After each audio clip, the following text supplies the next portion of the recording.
Hello, good afternoon. Welcome to Joy News Brief.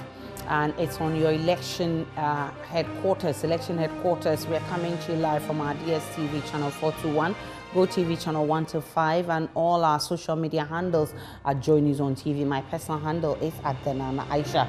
Election headquarters is brought to you by Petrosol, your clean fuel in full quantity, the Chartered Institute of Management Accountants, CIMA, and AICPA together as the Association of International Certified Professional Accountants, German Ozone Medical Center, Alternative Therapy, Dental Wellness and Beauty, Chopbox Technologies, a convenient service, and Youth Bridge Foundation. Election headquarters is for an informed electorate.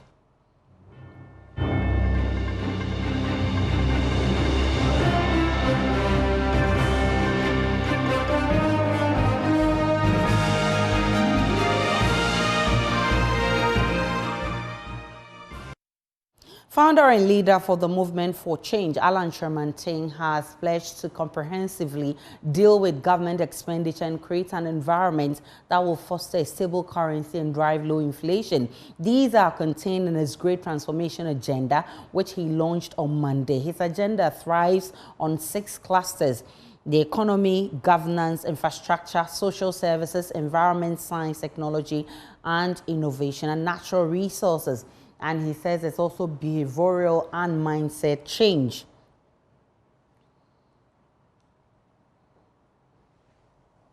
The economic cluster will be categorized under the following pillars: the macroeconomy, which deals with lower taxes and duties, stable currency, and others.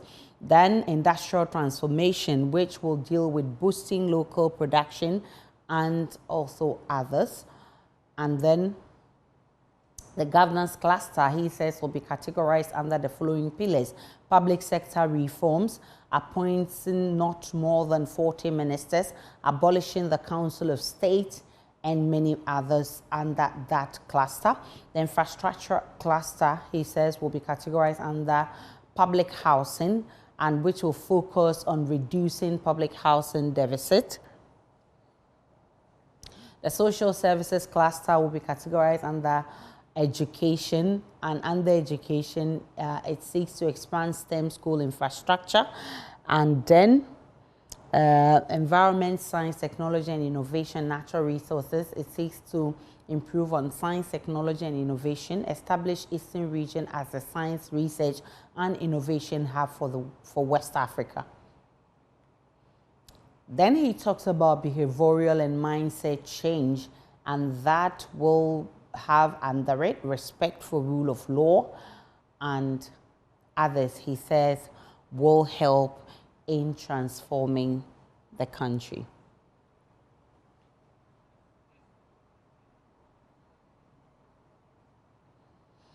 Well, Kyerematen says he will review the free SH policy if he's given the mandate to become president of Ghana. What I've said is that it's unfortunate that there's been no comprehensive review of the free SHS policy, because that's the starting point. It's a good idea to enhance access to education for the people of this country. Now, but then after 7 years, almost 8 years, a national program of this nature must undergo a comprehensive review. What I have said is that's one of the first things I will do, to undertake such a comprehensive review, but not just reviewing it for the sake of reviewing it. I've indicated the criteria for the review. 1, financial sustainability. Is it financially sustainable? Number 2, what are the infrastructural requirements that can sustain the free SHS? So the fact that it's a good idea, if you don't analyze the financial implications, the infrastructural requirements, the curriculum requirements, even analyzing what to do with the graduates of free SHS, we cannot have a situation where if you produce people, you cannot guarantee them a job.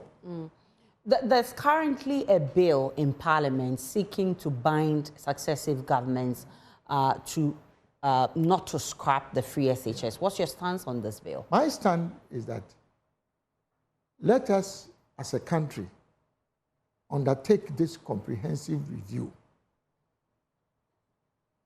The policy itself, it's a good one, as I said, to enhance enrollment. But the implementation and operationalization of it has to be reviewed. It's not sacrosanct. It has to be reviewed.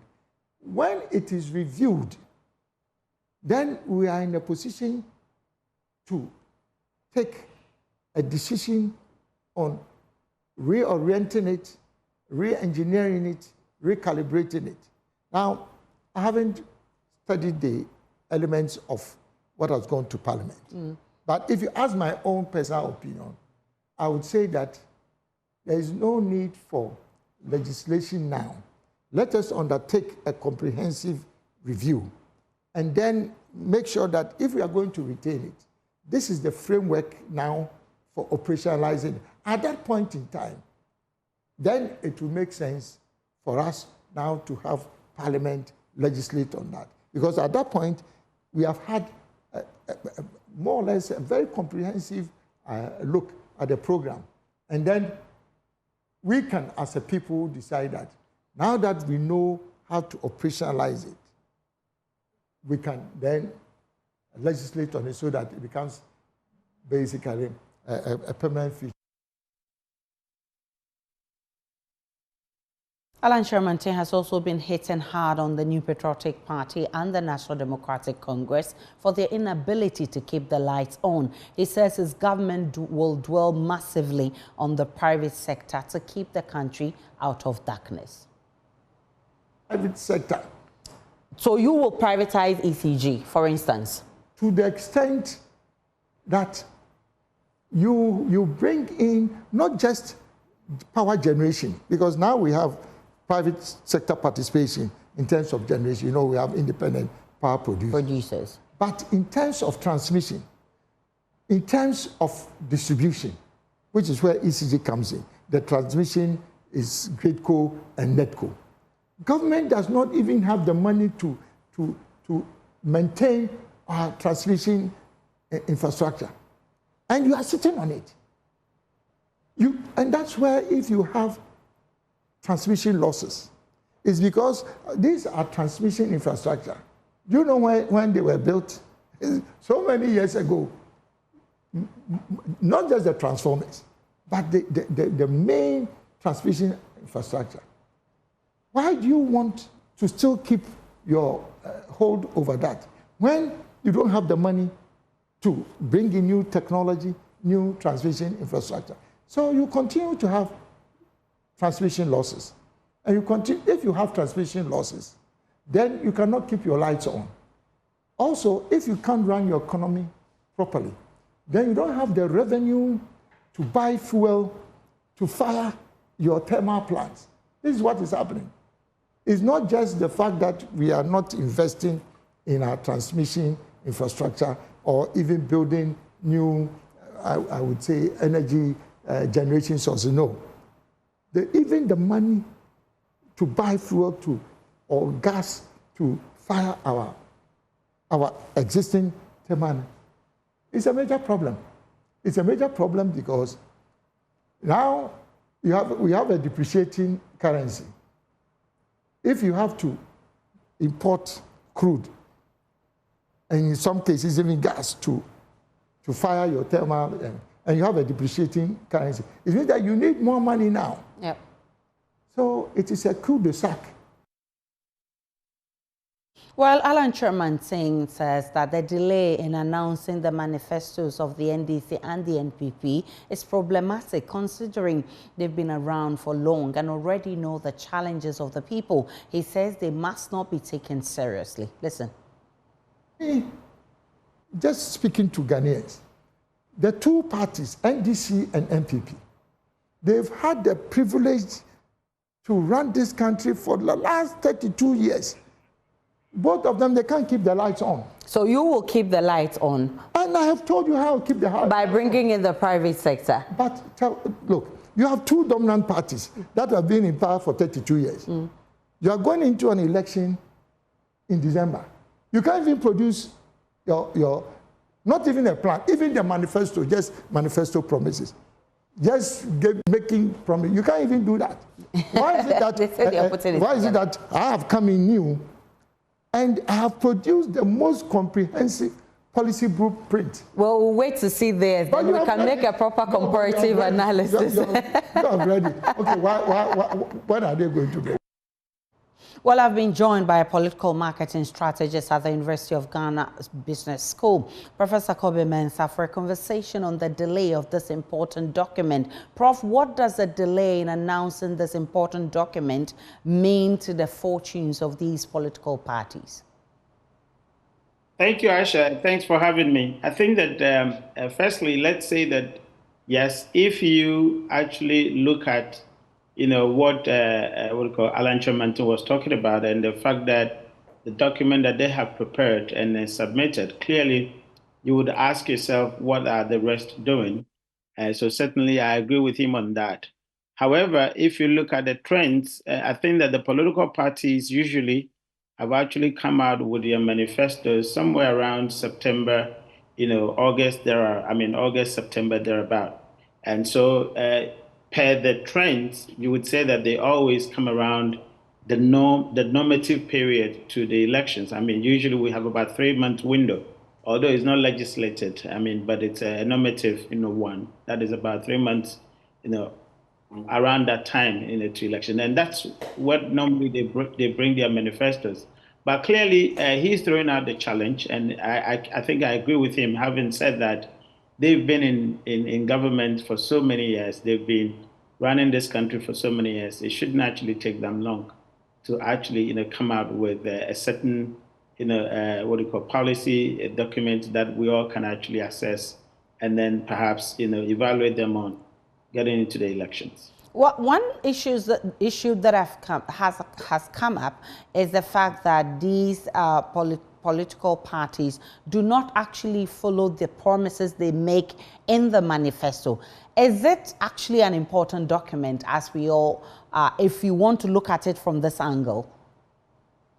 Structurally, it is very important. No political party the whole world over actually governs without manifesto.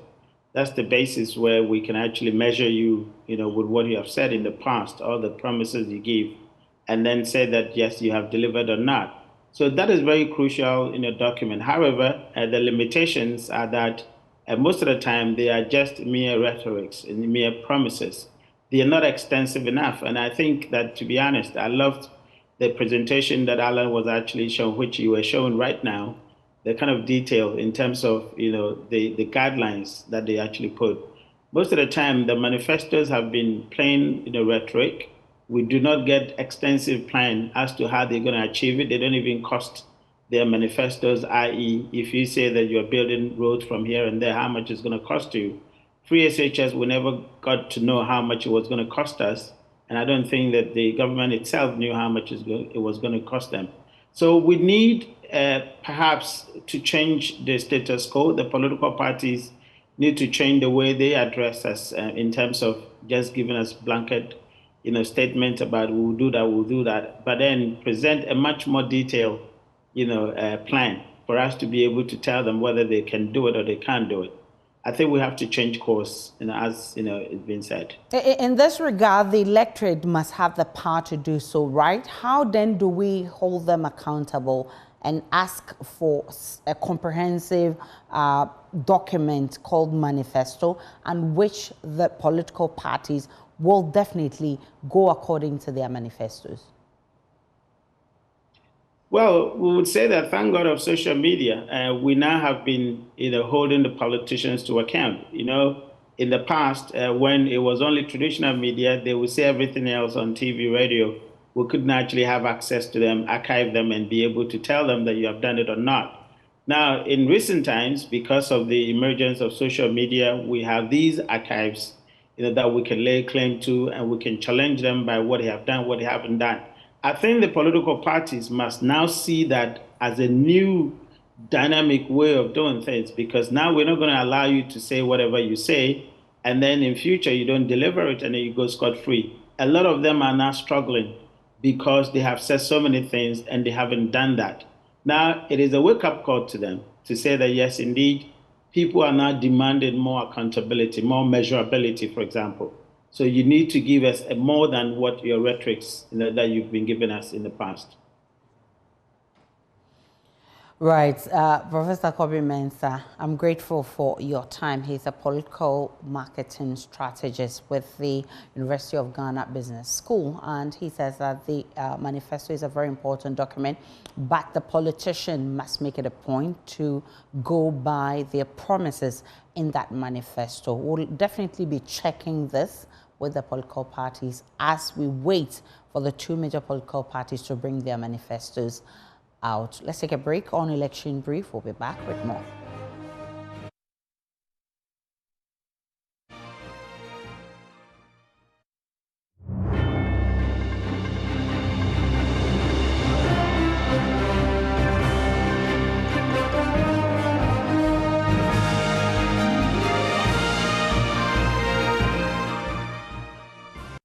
Welcome back to Election Brief. Supporters of the New Patriotic Party in Waliwali are urging the National Executive Council to resolve the election dispute between the candidate-elect Dr. Kyerematen Kabiru and the defeated incumbent MP Hajia Zuwairat Abudu. The conflict arose after Laraba Abudu contested the election results favoring Kabiru, Bawumia's advisor. At a Waliwali press conference, supporters appealed to the NEC to address Abudu's conduct, which they say is causing party disunity and threatening its electoral prospects. Tension is mounting between and among supporters of the New Patriotic Party in the Waliwali constituency, the home constituency of the Vice President and the party's presidential candidate, Dr. Mahamudu Bawumia. We are coming out to tell Alhaji Dr. Mahamudu Bawumia that if he wants to lose the seat in the name of Asia, we will let him lose the seat in the name of Asia. You saying that Asia is your sister, Asia is never related to you. If the party is now concerned about family, then all of us should go inside and vote our family members. The party is now facing growing divisions occasioned by the refusal of the incumbent member of parliament, Hajia Laraba Zuwairat Abudu, to accept the results of the January parliamentary primaries, in which, according to the Electoral Commission, she was defeated by a technical advisor to the Vice President, Dr. Kyerematen Kabiru. Hajia Laraba has filed a case in court challenging the election results, alleging, amongst others, that the election was riddled with malpractice and irregularities. In court, the defeated member of parliament is said to be asking for auditing of the ballot as well as the voters' register used for the elections. She has, however, refused to stand down her decision to pursue the matter in court, despite several attempts by all caliber of personalities in the party, including the vice president himself. The case has suffered 9th postponement in court, while tensions continue to mount across the constituency ahead of the 2024 general elections. The brewing tension compelled the party's regional chairman of the Council of Elders to make public statement blaming Dr. Mahamudu Bawumia for failing to resolve a simple disagreement in his own constituency. Listen to now Suleiman and Nabila. Not a leadership failure of anybody's part. What is it? It may be a leadership failure on the part of the vice president. Since this thing started, he knows so well that people organize the party and he came, and he's now where he is. If I tell you, he has never called me one day About this incident? Yes, to ask me about this incident. You see, the problem is they say Larva is the sister, and you don't want to disgrace the sister. But if you don't want to disgrace your sister will disgrace you. After his comment, supporters of the student violently clashed during a live radio program at Eagle FM.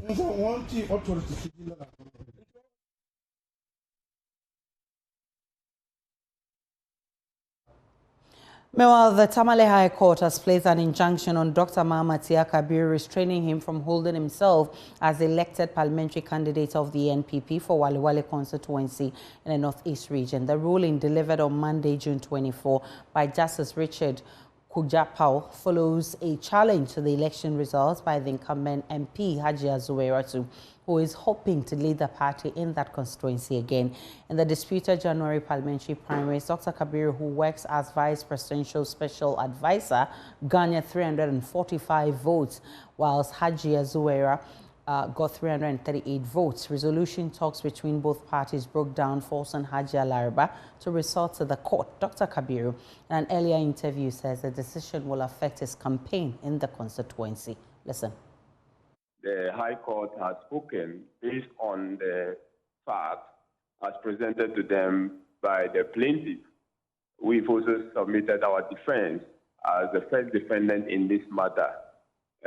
My lawyer argued forcefully that the grant of such a relief interlocutory injunction will disadvantage me and will cause irreparable damage to my cause, as it were, in trying to represent the New Patriotic Party in the upcoming parliamentary primaries. The judge, in his wisdom, felt like the status quo needed to be maintained, and he didn't want to alter that. He gave his reason to the effect that he doesn't want the plaintiff to be prejudiced in the event that the status quo, as it were, prima facie, I'm the candidate-elect, or I'm the parliamentary candidate-elect, but he doesn't want to disturb the status quo in the unlikely event or in the event the plaintiff has a case. So he was maintaining the status quo. So we are still reviewing the judgment. We've asked for a copy of the judgment. We would look at it, we'll look at the reasoning in extenso, and then we can advise ourselves thereof.